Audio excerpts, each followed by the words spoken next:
ታኅሳስ 1 ቀን 2018 ዓ.ም የሲሲቲቪ ካሜራ ቀርጾታል። የ22 ዓመቷ ግሬስ በሶሻል ሚዲያ የተዋወቀችው ፍቅረኛዋ ጄሲ ጋር ከባር ለመውጣት ሲዘጋጁ ያሳያል።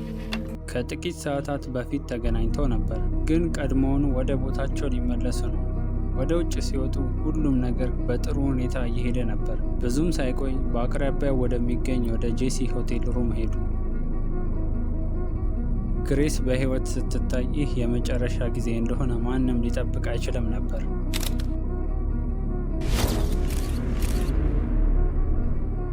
በማግስቱ የልደቷ ቀን ነበር፣ እናም ቀኑን ሙሉ ማንም ሊያገኛት አልቻለም። ከጥቂት ቀናት በኋላም ቢሆን ተመሳሳይ ነገር ሆነ። ከምድረ ገጽ እንደጠፋች ያህል ነበር። ጓደኞቿና ቤተሰቦቿ እንደጠፋች አመለከቱ፣ ግን ምንም ጥቅም የለውም። ይህ በእንዲህ እንዳለ ጄሲ በሲሲቲቪ ካሜራ እንደታየው በሊፍት ውስጥ የጽዳት ዕቃዎችን ይዞ ወደ ላይና ወደ ታች ሲወጣ፣ እንዲሁም ሻንጣ፣ ሁሉንም የሚያስደነግጥ ይዘት ያለው ሻንጣ። እናም በይበልጥ የከፋው ነገር ገዳዩ ሌላ ቀጠሮ ነበረው። ፖሊሶች ጣልቃ ገብተው በቶሎ ካላሰሩት ይህችን ልጅ እንዲሁም ስፍር ቁጥር የሌላቸው ሌሎች ሰዎችም በተመሳሳይ ሰው ሰለባ ሊሆኑ ይችላሉ። ግሬስ ቦርሳዋን አዘጋጅታ ጨርሳለች። ከእንግሊዝ ወደ ኒውዚላንድ ልትሄድ ነው፣ ጠላቷን ጄሲ ለማግኘት። ይህ በእንዲህ እንዳለ ጄሲ እሷን ከማግኘቱ በፊት በአካባቢው ባለ ባር ቅናሽ መጠጦችን እየጠጣ ነበር። እንዲሁም ከባሩ ሲወጣ 4 ባዶ ጠርሙሶች ጠረጴዛው ላይ ተቀምጠው ማየት ተችሏል። ብዙ ሰዎች ባሉበት ታዋቂ ቦታ ላይ ይገናኛሉ። ግሬስ ለመጀመሪያ ጊዜ የፍቅር ቀጠሯን ስትገናኝ ደህንነት እንዲሰማት ነበር። ነገር ግን ይህ የተሳሳተ የደህንነት ስሜት ይሆናል፣ ምክንያቱም ጄሲ በአደባባይ ምንም ነገር ለመሞከር እቅድ ስለሌለው ብቻቸውን እስኪሆኑ ድረስ ይጠብቃል። ምንም ነገር ሳትጠራጠር ግሬስ ጄሲን አጅባ 1 ሰዓት ከ15 ወደ ሜክሲኮ ባር አመሩ። ከዚያም ወደ ሌላ ብሉስቶን በሚባል ባር ውስጥ 2 ሰዓት ተኩል አካባቢ ነበሩ። ጄሲ እድሉን የሚሞክርበትና ወደ ግሬስ ትንሽ መቅረብ ይችል እንደሆነ የሚያይበት እዚህ ላይ ነው። 2 ሰዓት ከ54 ላይ ለመጀመሪያ ጊዜ ይሳሳማሉ። ጄሲ ወደ መጸዳጃ በሚሄድበት ጊዜ እና አሁን ግሬስ ለመጨረሻ ጊዜ መልእክት የምትልክበት ሰዓት ነው። ለጓደኞቿ በጣም ጥሩ እየሄደ መሆኑ፣ በምትኩ ሕይወቷ ሊያልፍ እንደሆነ ምንም አታውቅም ነበር። በተቻለ መጠን እጅግ አስፈሪ በሆነ መንገድ። በማግስቱ ጠዋት የግሬስ ስልክ ብዙ መልእክቶችን መቀበል ይጀምራል። የልደት ቀኗ ነው፣ እናም መልካም ምኞታቸውን ሊልኩላት የሚፈልጉ ብዙ ጓደኞች አሉት። እነዚህ መልእክቶች በሙሉ መልስ አያገኙም። የሆነ ችግር እንዳለ የሚያሳይ የመጀመሪያ ምልክት ከጠዋቱ 2 ሰዓት ላይ ነው። ጄሲ በዚህ ጊዜ ወደዚያው ሊፍት ሲገባ ካሜራውን እይታውን አጠራጣሪ አድርጎ ተመለከተ። በዚያ ሌሊት ጄሲ ግሬስን ገደላት እና አሁን ወንጀሉን ለመሸፈን የሚችለውን ሁሉ ለማድረግ ይሞክራል። በፍጥነት ማድረግ አለበት። ከጠዋቱ 2 ሰዓት ከ7 ላይ ጄሲ ከተማ ውስጥ ሲሆን በኤሊዮት ጎዳና ላይ በሚገኝ መጋዘን፣ እዚያም የግሬስን አስክሬን ለመደበቅ ያቀደውን ሻንጣ ይገዛል። የሻንጣውን ስፋትና ጥልቀት ይፈትሻል። ይህም ለእሷ ተስማሚ መሆኑን ያረጋግጣል። ስለዚህ ማንም ሰው ከመያዙ በፊት አስክሬኗን ማስወገድ ይችላል። ከዚያም ከ25 ደቂቃ በኋላ ወደ ሌላ ሱቅ ይሄዳል። የግድያ ቦታውን ለማጽዳት የሚያገለግሉ በርካታ የጽዳት ምርቶች የሚገኝበት ቦታ። እንደገና ለብዙ ሰዓታት ወደ አፓርታማው ይመለሳል። 4 ሰዓት ከ42 ላይ እንደገና ብቅ ይላል። ታክሲ ውስጥ ዘሎ ይገባል። ከዚያም መኪና የሚከራይበት ቦታ መኪና ይከራያል። ግን ቀጥሎ የሚያደርገው ነገር በጣም አስደንጋጭ ነው። የግሬስ አስክሬን በአፓርታማ ውስጥ እንዳለ ጄሲ በሶሻል ሚዲያ ካገኛት ሌላ ልጅ ጋር ቀጠሮ ይይዛል። አንድን አስክሬን ለመደበቅ የሚያስፈልጉ መሳሪያዎችን በሙሉ ስላዘጋጀ የቀኑን 2ኛ ተጎጂ እንዲሆን እንዳቀደው ይገምታል። ነገር ግን የምናውቀው ነገር ባይኖርም በቀጠሮ ወቅት ከእሷ ጋር የሚያደርገው ውይይት የሞተ አስክሬን ከፖሊስ የት መደበቅ እንዳለበት ሊያነጋግራት ፈልጎ ነበር ተብሏል። ወዲያውኑ ቀጠሮ አልቋል። የዚች ልጅ ውስጣዊ ስሜት ሕይወቷን አድኖ ሊሆን ይችላል።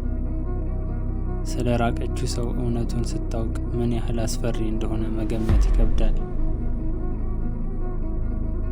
ከቀኑ 8 ሰዓት ከ56 ላይ ጄሲ አንድ ዕቃ ወደ አፓርታማው ይዞ ሲመጣ ማየት ተችሏል። የምንጣፍ ማጽጃ ነው። የግሬስን አሻራ ለማጥፋት ይሞክራል። እንዲሁም በእጁ 2 የጽዳት ዕቃዎችን ይዟል። ስራውን ለማከናወን በቂ ማቴሪያል አለው። ከ30 ደቂቃ በኋላ ስራውን ጨርሶ አስክሬኑን ለመደበቅ ብዙ የሻንጣ ቦርሳዎችን የጫነ ጋሪ ይዞ ሊፍት ውስጥ ይገባል። ከእነዚህም ውስጥ አንዱ ጠዋት የገዛው ሻንጣ ነው። የግሬስ አስክሬን በውስጡ ስለነበረ ለመሸከም ከባድ ነው። በእርግጥ ይህን ያህል ሻንጣ ይዞ በጎዳናዎች ላይ ሊሄድ አይችልም። ለዚህም ነው የኪራይ መኪና ያስፈለገው።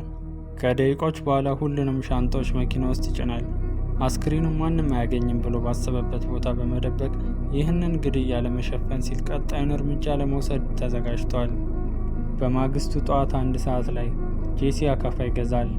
በተጨማሪም ይበልጥ ወንጀሉን ለመሸፈን ደረቅ የጽዳት ዕቃዎችን ይገዛና ወደ አፓርታማው ይመለሳል።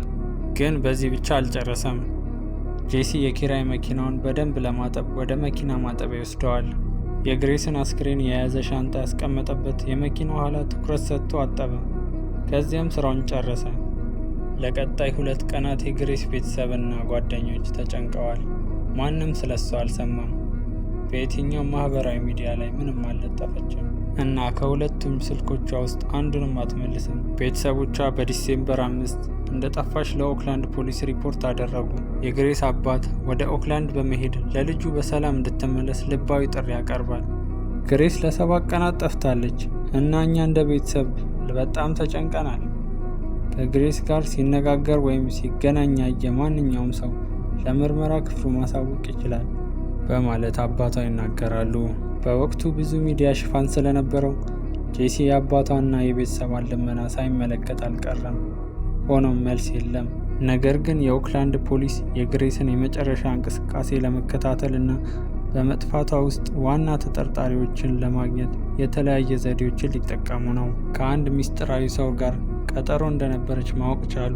ታህሳስ 5 ከቀኑ 9 ሰዓት ላይ ፖሊሶቹ ሲቲ ላይፍ ሆቴል ይደርሳሉ። እሱ ወደ በሩ ቀረብ ብሎ ሲያያቸው ጄሲ ዝም ብሎ ከሄደ ትኩረት እንደማይሰጥ ያስባል። ግን እነዚህ የንስር አይን ፖሊሶች ምንም አይነት ብልህ አያመልጣቸውም። እናም ከማምለጡ በፊት በፍጥነት ያዙት። ጄሲ በዚህ ጊዜ ማድረግ ያለበት ወንጀሉን አምኖ መቀበል ወይም ምናልባት እንደ አደጋ ተቆጥሮ ውጤቱን ለመጋፈጥ መሞከር ነው። ግን እንዲህ አይነት ነገር አያደርግም።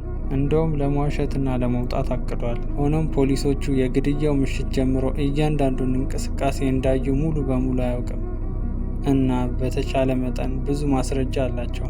በቃለ መጠይቅ ወቅት እንደተናገረው አደጋ እንደሆነና እሱ እንዳልገደላት በወቅቱ ፈርቶ እንደነበርና ሻንጣውን የት እንደጣለው መናገር ችሏል። ነገር ግን በምርመራ ወቅት እንደተገደለችና እጆቿና ደረቷ ላይ ቁስል እንደነበራት ታውቋል። ጄሲ እውነቱን ለመደበቅ ቢሞክርም በመጨረሻ ጥፋተኛ ሆኖ ተገኝቷል። በኒውዚላንድ ሕግ የመጀመሪያ ደረጃ ወይም 2ኛ ደረጃ ግድያ የሚባል ነገር የለም። ሁሉም ክሶች የእድሜ ልክ እስራት የሚያስቀጣባቸው ናቸው። ሆኖም እንደ አውሮፓውያን አቆጣጠር የካቲት 21 ቀን 2020 ዓ.ም ካለምንም የእፎይታ ጊዜ ለ17 ዓመት ተፈረደበት። በተጨማሪም 2 ሴቶች ቀርበው ጄሲ እንደደበደባቸው ተናገሩ። በዚህም ክሶች ጥፋተኛ ሆኖ ስለተገኘ በእስራቱ ላይ 11 ዓመት ተጨማሪ ቅጣት ተጥሎበታል።